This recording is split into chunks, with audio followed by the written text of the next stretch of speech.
डुबोव इलाके में कुछ मिनट पहले ही ये बड़ा हमला हुआ। हमले में कई नागरिकों के घायल होने की खबर भी सामने आ रही है। इजराइल पर एंटी टैंक मिसाइल से यह हमला बोला गया है। डुबोव इलाके में कुछ मिनट पहले ही यह हमला किया गया और किस तरह का यह हमला हुआ है वो जानकारी निकलकर सामने आ रही है। इस हमले में कई नागरिक घायल हुए हैं, ऐसी जानकारी भी मिल रही है। इजराइल पर किस तरह से ये हमला हुआ है उसकी देखिए तस्वीर भी सामने आई है। ये डुबोव इलाका है इजराइल का, जहां पर एंटी टैंक मिसाइल से हमला किया गया है।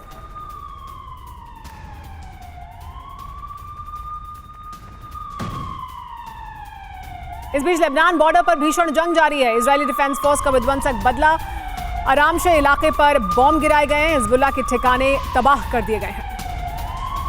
हिजबुल्लाह के ठिकानों को किस तरह से इजरायली डिफेंस फोर्स ने विध्वंसक बदला लेते हुए तबाह किया है। तो हिजबुल्लाह अगर धमकियां दे रहा है तो इजरायली डिफेंस फोर्स भी लगातार एक्शन ले रही है। हिजबुल्लाह के ठिकानों को, उनके हथियार गोदाम को और उनके ऐसे सेंटर्स को तबाह किया जा रहा है जहां से वो हमला करने की सोच सकते हैं।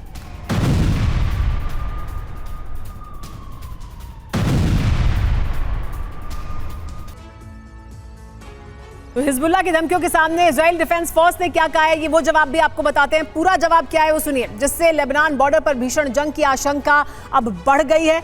इजरायली डिफेंस फोर्स ने कहा है कि हिजबुल्लाह की एक गलती पूरे लेबनान पर भारी पड़ेगी, लेबनान तबाह हो जाएगा। हमारे फाइटर तैयार हैं, कहा है उन्होंने। एयरफोर्स तैयार है और फाइटर का मुंह लेबनान की तरफ है। इसके अलावा यह भी कहा कि गाजा में हमारा काम बाकी है, लेकिन दूसरे फ्रंट पर भी एयरफोर्स सक्षम है। यानी अगर हमारे दूसरा फ्रंट खोलना पड़ेगा युद्ध के लिए तो भी हम सक्षम हैं। कॉकपिट में पायलट रेडी बैठे हैं। अभी गाजा में हमने एयरफोर्स की सिर्फ 10% ताकत लगाई है। हिजबुल्लाह को कोई गलतफहमी नहीं होनी चाहिए, ये साफ कर दिया इजरायली डिफेंस फोर्स ने। हमारे साथ विपिन जुड़े हुए हैं। विपिन, हिजबुल्लाह जो धमकियां दे रहा है उसका जवाब दिया गया इजरायली डिफेंस फोर्स के द्वारा, लेकिन क्या बड़ी चिंता यही है? जाहिर सी बात है, आप एक युद्ध लड़ रहे हैं, एक फ्रंट पर लड़ रहे हैं। आपको अगर 2 या 3 फ्रंट पर युद्ध लड़ना पड़े तो आपको भले ही वो ये कहे कि हमारी ताकत बहुत ज्यादा है और हम निपट सकते हैं इससे, लेकिन वो उनके लिए एक परेशानी का सबब जरूर होगा कि उन्हें दूसरे फ्रंट पर भी जाकर युद्ध लड़ना पड़ेगा। और हिजबुल्लाह क्या यही करना चाहता है?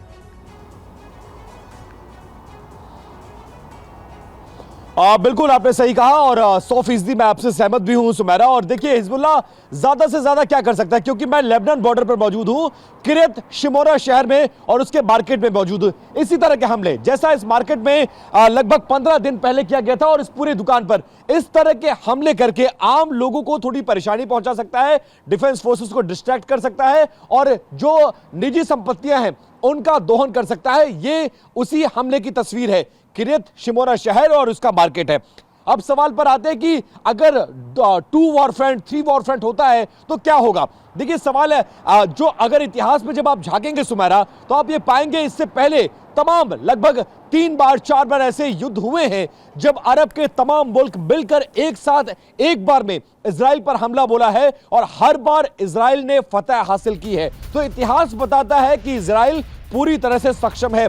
लेकिन आज की तारीख में अगर हमला हो जाए तो क्या होगा इसको नहीं कहा जा सकता, लेकिन यह जरूर है कि डिस्टर्बेंस होगा और डिस्टर्ब हो रहा है। यही वजह है कि 50,000 से ज्यादा फौजों को लेबनान सीमा पर तैनात किया गया है। फाइटर प्लेन्स, आयरन डोम, रॉकेट, मिसाइल्स, इन तमाम चीजों को तैनात किया गया है। अगर ये नहीं होता, ये स्थिति नहीं पैदा होती तो ये पूरी ताकत आज की तारीख में गाजा पट्टी में लगाई गई होती। और इजराइल पूरी तरह से तैयार है। वो पहले ही कह चुका है कि हम हर फ्रंट पर युद्ध लड़ने के लिए तैयार है। और इजराइल का तो वैसे भी ये कहना है कि हम हमेशा से इसी तरह के खतरों के लिए, इसी तरह के हमलों के लिए तैयार रहे हैं। कई फ्रंट पर हम युद्ध लड़ने के लिए सक्षम और तैयार हैं इजरायली डिफेंस फोर्स। लेकिन हमास की सुरंगों पर कैसे हमला कर रहा है वो आपको दिखाते हैं। गाजा में हमास की सुरंगों पर विध्वंसक हमले किए जा रहे हैं। हमले में हमास की कई सुरंगें बर्बाद हो गई हैं, ये दावा किया जा रहा है इजरायली डिफेंस फोर्स द्वारा। इजरायली डिफेंस फोर्स ने जारी किया है हमले का वीडियो भी।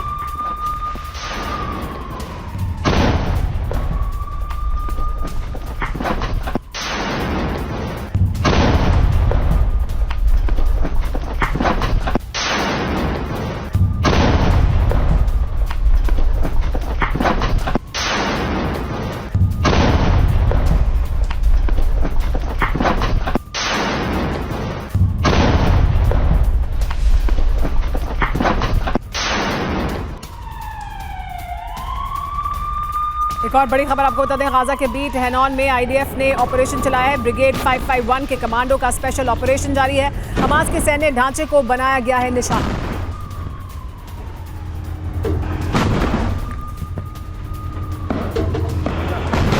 हमास के कई लड़ाके भी मारे गए, ऐसी जानकारी मिल रही है। एक और बड़ी खबर आपको बता दें, गाजा में इजरायली सेना ने तबाही की है। अलोन बटालियन ने हमास लड़ाकों पर हमला किया है। गाजा में इजरायली डिफेंस फोर्स का ग्राउंड ऑपरेशन भी जारी है।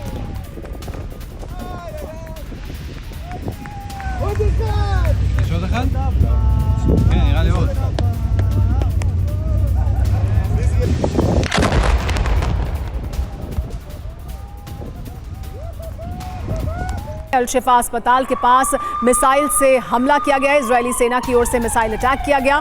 किस तरह का हमला किया गया है देखिए, ये जानकारी मिल रही है कि अल शिफा अस्पताल के पास हमला हुआ है। हालांकि इजरायली डिफेंस फोर्स इस बात से इनकार कर रही है, लेकिन अस्पताल के पास हमला किया गया है, ये दावा किया जा रहा है।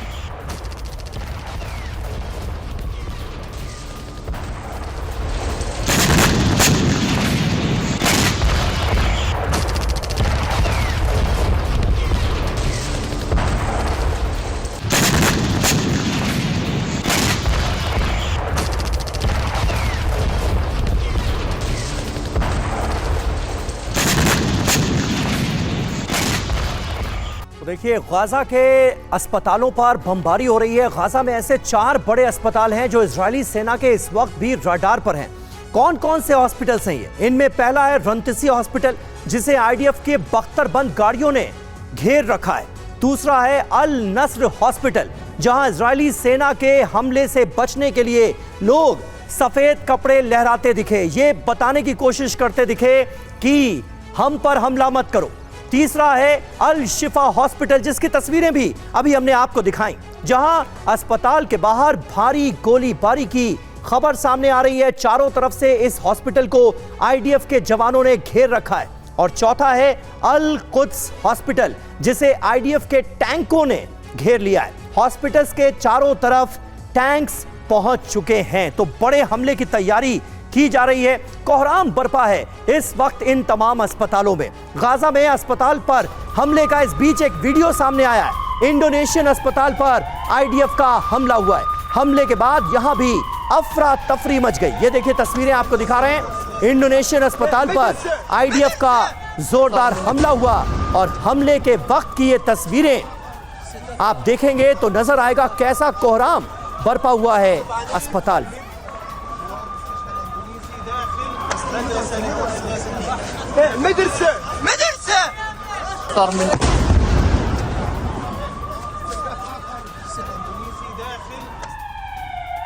और टैंक से हमास के ठिकाने पर भीषण हमला किया गया है। इजरायली डिफेंस फोर्स के हमले में हमास के 150 लड़ाके खत्म हो गए हैं। हमास के कंट्रोल सेंटर पर इजरायली डिफेंस फोर्स ने कब्जा कर लिया है। इजरायली डिफेंस फोर्स के हमले का दिल दहला देने वाला वीडियो भी सामने आया है।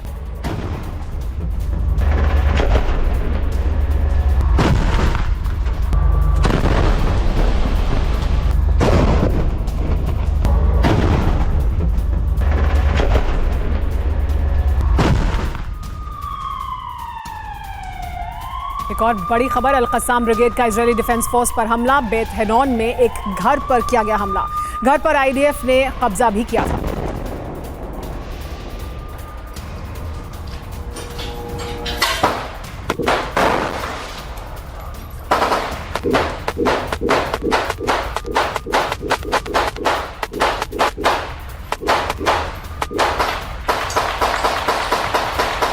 यूक्रेन युद्ध से जुड़ी हुई, यूक्रेन युद्ध में रूस को भारी नुकसान का दावा किया जा रहा है। 24 घंटे में 1130 रशियन सैनिकों की मौत हुई है, यह दावा यूक्रेन ने किया है। 3,10,000 के पार रूसी सैनिकों की मौत का आंकड़ा पहुंच गया है। युद्ध में रूसी सैनिकों की मौत पर यूक्रेन ने यह बड़ा दावा किया है।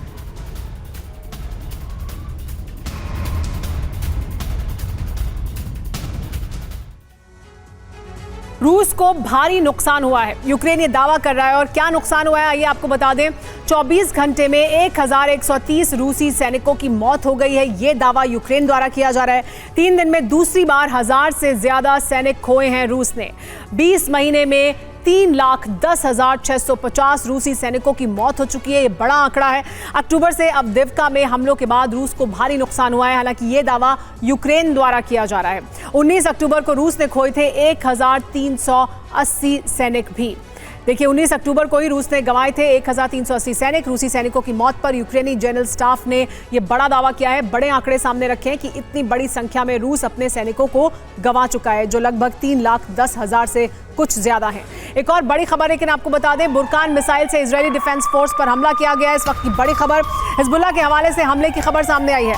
बुरकान मिसाइल 500 किलो बारूद ले जाने में सक्षम है और इस मिसाइल का इस्तेमाल किया गया है। इजराइल को हमले में भारी नुकसान होने का दावा हिजबुल्लाह द्वारा किया जा रहा है। बुरकान मिसाइल का इस्तेमाल किया गया, ये कहना है हिजबुल्लाह का। और ये मिसाइल कितनी ताकतवर है इसका अंदाजा आप इस बात से लगा सकते हैं कि 500 किलो बारूद ले जाने में सक्षम है। हिजबुल्लाह का कहना है कि इस मिसाइल के हमले में बड़ा नुकसान हुआ है इजराइल को।